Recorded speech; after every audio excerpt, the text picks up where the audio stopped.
សួស្តីបងប្អូនកូនក្មួយទាំងអស់គ្នាថ្ងៃនេះយើងមានរឿងមួយដែលមានចំណងជើងថាដើរខ្សែលើមានប្រុសពីរនាក់ធ្លាប់រួមដំណើរទៅណាមកណាជាមួយគ្នាច្រើនដងណាស់មកហើយ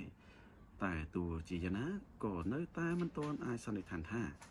គេទាំងពីរនាក់នោះជាកល្យានមិត្តនឹងគ្នាអ្វីដែរថ្ងៃមួយពេលពួកគេទាំងពីរកំពុងធ្វើដំណើរទៅភូមិមួយប្រុសទី1ក៏រើសបានពូថៅមួយហើយគេក៏និយាយមកកាន់បរិសទី2ថា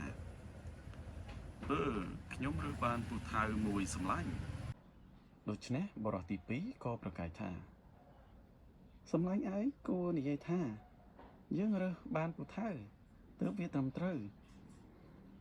បន្ទាប់មកអ្នកទាំងពីរ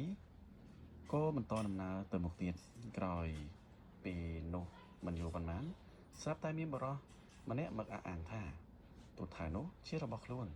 ហើយចោទបរិសទាំងពីរនោះថាជាចោរលួចពូថៅ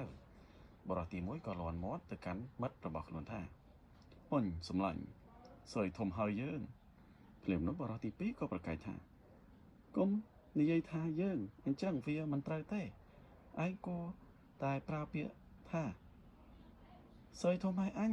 ទើបវាត្រឹមត្រូវបើមិនចេះចែករំលែកលាភសក្ការៈឲ្យអ្នកដទៃទេ